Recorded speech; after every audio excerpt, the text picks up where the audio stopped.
Sour cherries are a special ingredient that is only in season for a few weeks in late spring and early summer. This recipe is a fantastic way to preserve them. All you need are some sour cherries. You could also use regular cherries, but really the flavor with the sour ones is something extra special. So if you can find them for the brief season, do. Get rid of the stems. All right, this gadget, not essential, but really, really handy if you've got one. You stick the cherry, it's a cherry pitter. You stick the cherry in there, you pop it, hopefully, bloop, and out comes the pit, and I have one pitted cherry. Okay, it saves a little time. You could also do this with a paring knife and cut open the cherries and dig the pits out, but the cherry pitter is really cool. It speeds the whole thing up.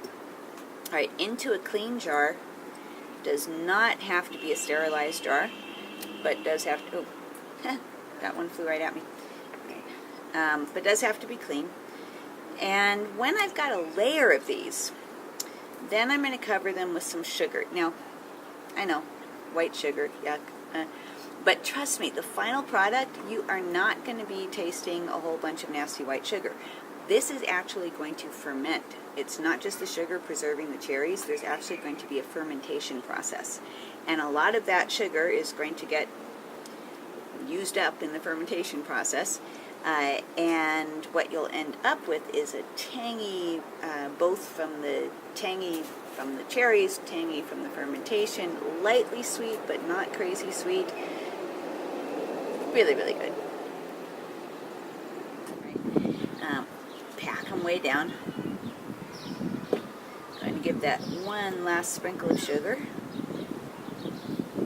Again, remember, it's not going to taste as sweet as it seems like it would with all this sugar. Okay, one jar, about to start its process.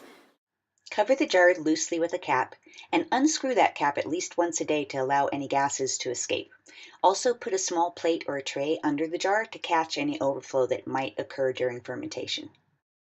Here's a jar that I started 2 days ago. I didn't add any liquid. That's from the sugar drawing the juices out of the cherries.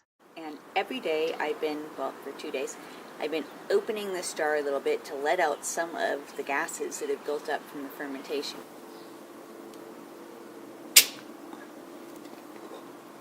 Now, it's my call. How sweet do I want my pickled sour cherries to be? If I want the fermentation process to almost eat up all of the sugar, then I will leave it at room temperature for a few more days. If I want to halt this process and keep a little bit of the sweetness from the sugar, so I have sort of a sweet-sour thing going on, then I have two things I can do. I can either move these to the refrigerator, which will slow down the fermentation, or by pouring in, this is a trick I learned from my friend Caesar, I could pour in a little vodka, and vodka will basically cancel out the fermentation process.